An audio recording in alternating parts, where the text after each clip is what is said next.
Hi everyone, I'm Ellie from Ellie's Exotics, and today I'm going to be showing you how to set up a quarantine enclosure. Before we start, what is quarantine? Quarantine is a process of making sure that your animal is nice and happy and healthy before they go into their permanent enclosure. This step is crucial to make sure that you have a healthy animal. Keeping them in a bare setup helps you to be able to spot things like mites, respiratory infections, skin infections, etc. And it also will stop your other animals in your reptile room from getting ill. The quarantine process should last between 8 to 12 weeks, as a lot of illnesses like parasites won't show themselves when an animal is stressed out.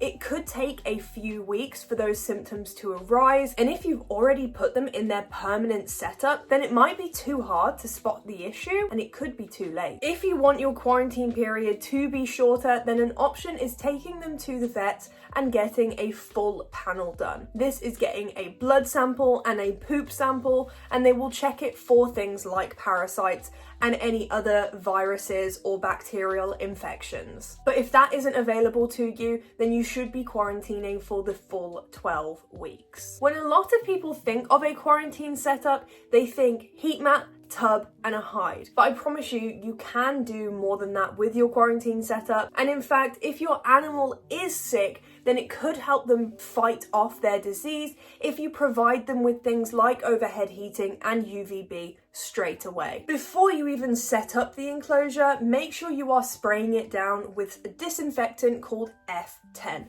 F10 is a vet grade disinfectant, and it is going to kill things like mites, parasites, or anything that comes into contact with it. Always make sure that you wash it down after it is sprayed, as it does have quite a strong chemically smell, and always air out the enclosure for a little while too. Your substrate should be paper towel.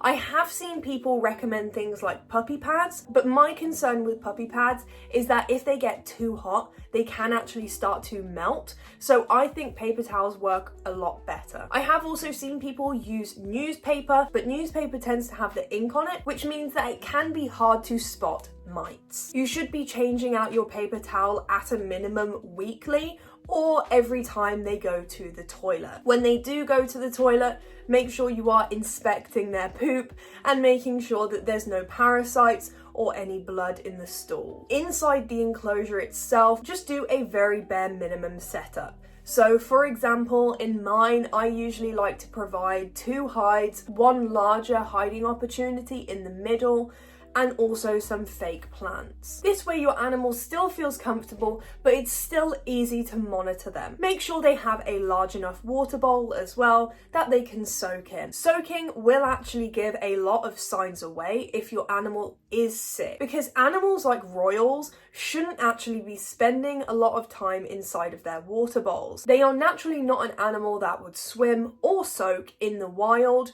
so if they are soaking excessively, because every now and then is fine, then you might want to start checking for mites. So now you can watch me set up my quarantine enclosure, starting out with the F10. F10 is a vet grade disinfectant that can kill things like mites, parasites, or any bad bacteria that may be in your enclosure. Anytime you do a paper towel change, you're going to want to disinfect your enclosure with F10 just to be on the safe side. As you can see, I am now wiping the enclosure down and then spraying it with water just to make sure that there's no residue left over that could be harmful to my animal. It won't harm animals like reptiles, but if you are using this with amphibians, then make sure you are definitely spraying it down afterwards. Now I'm just putting the lid onto the enclosure in a very difficult way. Apparently this was hard to do. I needed 3 hands. Where did that hand come from?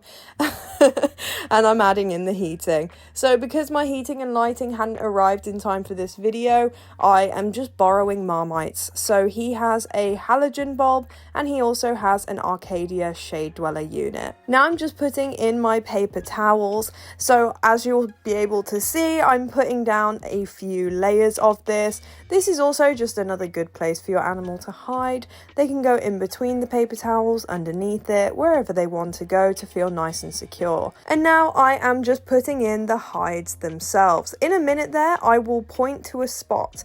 That's where your thermostat probe should go. As I said, I'm using Marmite's heating, so there's no thermostat in this video, but that's where the probe would go. I'm adding in a little bit extra clutter, like cork bark, branches, leaves, things like that. And remember, you might have to throw this away eventually. And this is the quarantine enclosure all finished. I think it looks fine for a quarantine enclosure, but it's going to do its job by allowing me to monitor my animal. Now, let's get back into the video and let's talk all about health checking your pet reptile. Now, we have all of our clutter and everything in the enclosure. What do you do once the quarantine period is over? Well, if your animal shows any signs of illness or any signs of parasites, anything that was in the enclosure needs to go in the bin. I cannot stress this enough. You do not want to introduce that back into your permanent setup because you could be reintroducing the problem. If your animal is completely healthy throughout the quarantine process, then sure, you can add it back in. But from my personal experience, I never really put in any of my quarantine items into my permanent setups. I don't like to take the risk, and also I find that the stuff that I use for quarantine is usually a bit boring, so I'll switch it up a bit and make it a little bit more exciting come the permanent enclosure. Now let's talk a little bit about health checking within the enclosure. So when we are health checking an animal in quarantine, we are going to want to start by looking at the face. Have a look at how they are breathing. Is there any saliva coming out of the mouth or out of the nose? And have a look around the mouth again to see if there's anything called mouth rot. This can show in a couple of different ways, but it's usually fleshy looking or brown in coloured. Then you'll want to check the eyes.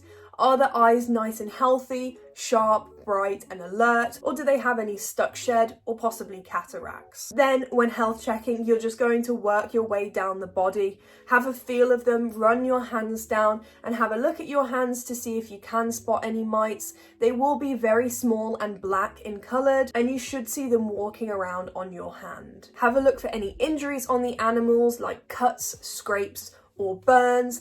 Anything like that will have to be treated by a vet. And also just check overall body condition, so whether or not the animal is overweight or underweight. Quarantine is not really a time to bond with your animal. Quarantine is a time to make sure your animal is healthy, eating and shedding. I usually say once my animals have had 4 weeks of meals, then that's when I will usually get them out and start handling them. I know the rule is 2 weeks, but in my personal opinion, I find that 2 weeks isn't really long enough, especially if it's something like an adult snake. That snake might not have even had a meal with you yet, which getting a meal down before building a relationship is crucial. Handling can be extremely stressful for your reptiles, so make sure they are eating well before you start to build that bond. I'll do a whole other video on how to build a bond with your reptile and how to get them to trust you, but for today, my only tip is that you wait longer than you think. That is everything for today, guys. I hope you have a wonderful rest of your day, and I will see you all later. Bye-bye.